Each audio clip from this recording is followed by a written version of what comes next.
William Shakespeare, Thomas Alva Edison, Albert Einstein और Steve jobs का नाम किसने नहीं सुना। लेकिन इन सारे लोगों में कॉमन क्या था पता है? इनको अपना एजुकेशन सिस्टम ठीक नहीं लगता था। मतलब इनके लिए रिपोर्ट कार्ड पे A+ से ज्यादा जरूरी इनकी इंडिविजुअलिटी थी। लेकिन वो तो जीनियस थे ना, शायद इसीलिए वो जीनियस थे। शायद इनके लिए सोसाइटल स्टैंडर्ड से ज्यादा जरूरी अपने काम को लेके पैशन था। ये अपना पोटेंशियल अगर सोसाइटी के कभी ना खत्म होने वाले रैट रेस में बर्बाद कर देते तो शायद हम आज इनका नाम भी नहीं जानते। गोगो स्कूल से लेकर कॉलेज तक हमेशा से अपनी क्लास का सबसे ब्राइट स्टूडेंट रहा है और वो अभी अपनी ड्रीम कंपनी में काम कर रहा है। लेकिन बस 1 साल हुआ है वहां काम करते हुए और अभी से ही उसे एक फेलियर जैसा फील होने लगा है। उसे लगा था कि फाइनली पढ़ाई खत्म होने के बाद वो खुश होगा अपनी ड्रीम जॉब में। वो देखता है डॉली चाय वाला को जो 10th फेल है लेकिन बिल गेट्स की वीडियो में आता है, रोल्स रॉयस में घूमता है, सेलिब्रिटी बन गया है और यहाँ गोगो को 7% हाइक के लिए बार बार अपना परफॉर्मेंस इंप्रूव करने को बोला जाता है। गोगो कंफ्यूज्ड है। स्टेट टॉपर होने के बाद भी, सारे कंपीटिटिव एग्जाम्स क्लियर करने के बाद अपनी ड्रीम कंपनी में वो खुश क्यों नहीं? उसके टीचर्स, रिलेटिव्स और पेरेंट्स ने तो ये कभी नहीं बताया था उसको। गोगो समझ नहीं पा रहा कि इतने सैक्रिफाइसेस और स्ट्रगल के बाद अपने गोल को अचीव करके वो इतना खाली क्यों फील कर रहा है। अब मूवीज, गेम्स और लेटेस्ट गैजेट्स खरीदने में भी मजा नहीं आता, सब डर लगता है। पेरेंट्स से लेके टीचर्स सब उससे यही कहते हैं कि वो बस ओवर थिंक कर रहा है और धीरे धीरे वो कंफर्टेबल हो जाएगा इस सिचुएशन में, इस जॉब में। वो पूछता है उनसे, मैंने वो सब कुछ किया जो सोसाइटी में सबको बोला जाता है करने को, लेकिन फिर भी मैं इतना खाली क्यों फील करता हूँ, इसमें फुलफिलमेंट क्यों नहीं मिल रहा मुझे। गोगो को अपनी नानी की एक बात याद आती है जो वो उससे बचपन में बोला करती थी, बेटा हम सब किसी न किसी माया में फंसे हैं। कुछ लोग इसे जिंदगी में बहुत जल्दी समझ जाते हैं और इसे ट्रैक पे लेके आ जाते हैं और कुछ लोगों की पूरी जिंदगी निकल जाती है इसको समझने में।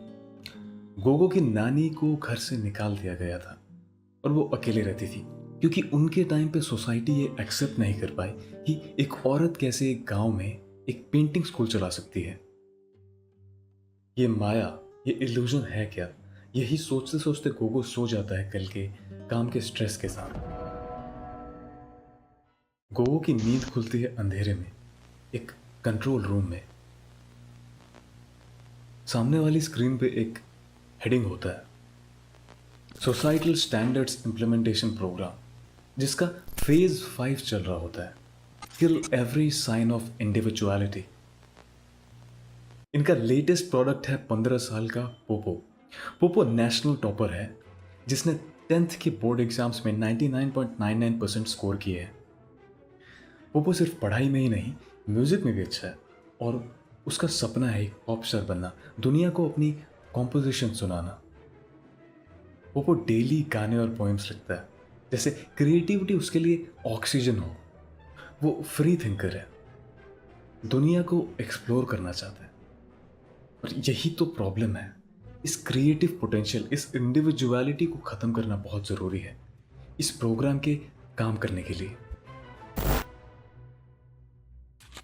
स्टेप 1, क्रिएटिव स्टूडेंट्स को एक मशीन बनाना जिनके बिहेवियर्स प्रेडिक्ट और कंट्रोल किए जा सकते हैं। कौन कब क्या सोचेगा, क्या खाएगा, कहां जाएगा, किससे मिलेगा, ये सब प्लान किया जाएगा। एक सिस्टम होगा जिसमें कंपेटिटिवनेस और मेरिटोक्रेसी ही सब कुछ है।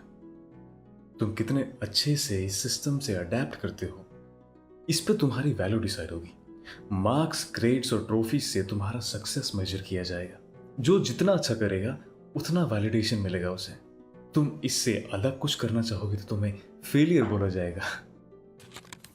स्टेप 2, इस इल्यूजन को और रियल और एक्सेप्टेबल बनाने के लिए तुम्हें एक दवाई दी जाएगी, एंटरटेनमेंट, या कह सकते हैं डिस्ट्रैक्शन।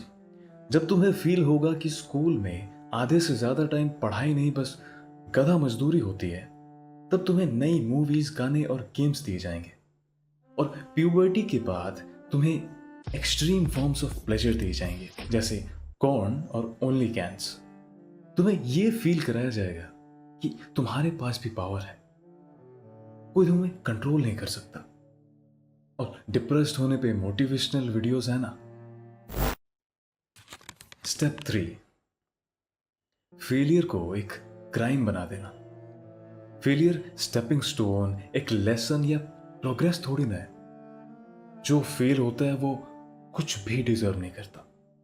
ये बिलीफ कौन इंस्टॉल करेगा तुम्हारे दिमाग में?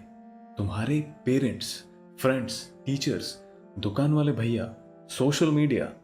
एक ब्राइट स्टूडेंट के लिए अपने दोस्त से कम मार्क्स लाना जहर खाने जैसा होगा। बचपन में जब किसी काम को तुम सक्सेसफुली नहीं कर पाते थे तो तुम अपना तरीका बदल लेते थे जब तक वो काम हो नहीं जाए ठीक से। फेलियर का तो कोई कॉन्सेप्ट ही नहीं था तब। लेकिन अब फेलियर को लेके ये नए बिलीफ्स तुम्हारे दिमाग में बार बार इंस्टॉल किए जाएंगे, तब तक जब तक तुम्हें ये नॉर्मल नहीं लगने लगेगा। स्टेप 4, तुम्हें अगर पड़ोसी के बेटे या किसी रैंडम अंडर प्रिविलेज्ड इंसान से कंपेयर किया जाए तो तुम अकेले नहीं होगे।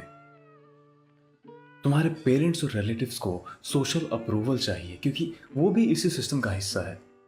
वो लोग एक्चुअली ये सब अपने दुख को भुलाने के लिए करते हैं और आगे चल के तुम भी यही करोगे। इसीलिए वो तुम्हें हर स्टेप पे कंपेयर करेंगे। ऐसे ये सिस्टम स्टेबल रहेगा। तुम अगर अपने मन का कुछ करना चाहो तो तुम्हें वर्थलेस फील कराया जाएगा। Step 5, killing every sign of individuality. देखते देखते 5 साल 10 साल निकल जाएंगे और तुम फाइनली अपनी ड्रीम कंपनी में होगे। तुम्हें काम करने का मन नहीं भी होगा तब भी बोला जाएगा तुमसे, you are lucky and you should be grateful for everything that you have. तुम सोचोगे कि जिस उम्र में तुम्हें फाइनेंशियल लिटरेसी और स्ट्रेस मैनेजमेंट पढ़ना चाहिए था, तुम मॉरल साइंस क्यों पढ़ रहे थे? लेकिन तुम बस सोच सकते हो। अब तुम एक मशीन की तरह फील करोगे जो बस वीकेंड्स का वेट करता है रिचार्ज होने के लिए। तुम अपने दुख को छिपाने के लिए नया कार खरीदोगे, फोन लोगे, होम लोन लोगे और सोशल गैदरिंग्स में चेहरे पे नकली हंसी लेके जाओगे क्योंकि सब यही करते हैं ना। अपडेट आया है कि पोपो के सिस्टम में एक वायरस आ गया है और वो इंडिपेंडेंट थिंकिंग करने लगा है। वो अल्टरनेटिव रियलिटी देखने लगा है, एक ऐसी रियलिटी जिसमें उसका खुद का एक म्यूजिक लेबल है और वो अपने टाइम का बेस्ट सेलिंग आर्टिस्ट है। एक ऐसी रियलिटी जहां लाइफ एक बर्डन नहीं है, एक ऐसी रियलिटी जहां वो जीना सीख चुका है। फिर अलार्म बजता है लेकिन गोगो उठना नहीं चाहता।